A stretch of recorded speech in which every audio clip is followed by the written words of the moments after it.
അധികാരം ലഭിച്ചാൽ വഖഫ് നിയമ ഭേദഗതി റദ്ദാക്കുമെന്ന് ബീഹാറിൽ മഹാസഖ്യത്തിന്റെ പ്രകടന പത്രിക. ബീഹാറിൽ തേജസ്വിയുടെ പ്രതിജ്ഞ എന്ന തലക്കെട്ടോടെയാണ് പ്രകടന പത്രിക പുറത്തിറക്കിയത്. വീടില്ലാത്തവർക്ക് സ്വന്തമായി ഭൂമിയും വീടും, സ്ത്രീകൾക്കും കർഷകർക്കുമായി പ്രത്യേക പദ്ധതികൾ തുടങ്ങിയ വാഗ്ദാനങ്ങളാണ് പ്രകടന പത്രികയിലുള്ളത്. NDA സഖ്യത്തിന്റെ പ്രകടന പത്രിക 30-ന് പുറത്തിറക്കും. ജിഷ്ണു കൃഷ്ണൻ തയ്യാറാക്കിയ പ്രത്യേക റിപ്പോർട്ടിലേക്ക്.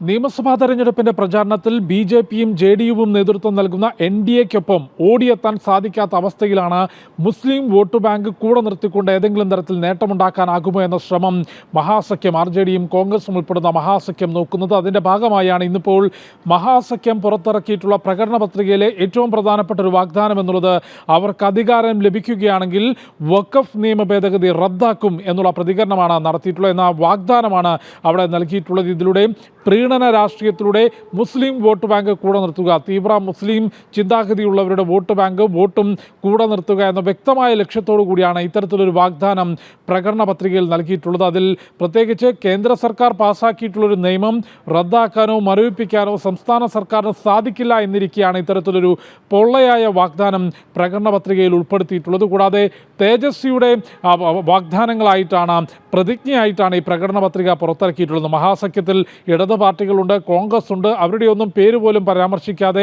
തേജസ്വിയുടെ പ്രതിജ്ഞ എന്ന പേരിലാണ് പ്രകടന പത്രിക പുറത്തിറക്കിയത്. കൂടാതെ പ്രകടന പത്രിക പുറത്തിറക്കുന്ന ചടങ്ങിൽ രാഹുൽ പങ്കെടുത്തിട്ടില്ല. പ്രധാനപ്പെട്ട ഘടകകക്ഷി നേതാക്കളെ പങ്കെടുപ്പിച്ച് പ്രകടന പത്രിക പോലും പുറത്തിറക്കാൻ സാധിക്കാത്ത തരത്തിൽ അഭിപ്രായ വ്യത്യാസമാണ് ഇന്ത്യ മുന്നണിക്കുള്ളത്. സീറ്റ് വിഭജനവും സ്ഥാനാർത്ഥി നിർണയവുമായി ബന്ധപ്പെട്ട പ്രത്യേകിച്ച് കോൺഗ്രസിന് കൂടുതൽ സീറ്റുകൾ നൽകാൻ സാധിക്കില്ല എന്ന കടുംപിടുത്തമായിരുന്നു സീറ്റ് വിഭജനത്തിൻ്റെ വേളയിലെല്ലാം തന്നെ RJD കൈക്കൊണ്ടത്. കോൺഗ്രസിനെ കൂടെ നിർത്തുകയാണെങ്കിൽ ജനങ്ങളിൽ നിന്ന് കൂടുതൽ പിന്തുണ ലഭിക്കില്ല എന്ന വ്യക്തമായ ധാരണയാണ് RJDക്കുള്ളത്. ഈ വിഷയമാണ് മുന്നണി യോഗത്തിലും RJD നേതാക്കൾ വ്യക്തമാക്കിയത്. അതുകൊണ്ട് തന്നെ പല പോസ്റ്ററുകളിലും ചടങ്ങുകളിലും കോൺഗ്രസ് നേതാക്കളെ ഉൾപ്പെടുത്താനോ രാഹുലിനെ ഉൾപ്പെടുത്താനോ പോലും RJD തയ്യാറായിട്ടില്ല. അത്തരത്തിൽ പ്രചാരണത്തിൽ വളരെ പിറകിലോട്ട് പോയ അവസ്ഥയിലാണ് ഈ വഖഫ് നിയമ ഭേദഗതി റദ്ദാക്കുമെന്ന വാഗ്ദാനം പ്രകടന പത്രികയിൽ ഉൾപ്പെടുത്തിക്കൊണ്ട് മുസ്ലിം വോട്ട് ബാങ്ക് കൂടെ നിർത്താനുള്ള ശ്രമം ഇപ്പോൾ RJD നടത്തിയിട്ടുള്ളത്. കൂടാതെ വാഗ്ദാനങ്ങളുടെ പെരുമഴ, മുൻപ് ബീഹാർ ഭരിച്ച പാർട്ടിയാണ് RJD, അന്നൊന്നും നടപ്പാക്കാത്ത കാര്യങ്ങളുടെ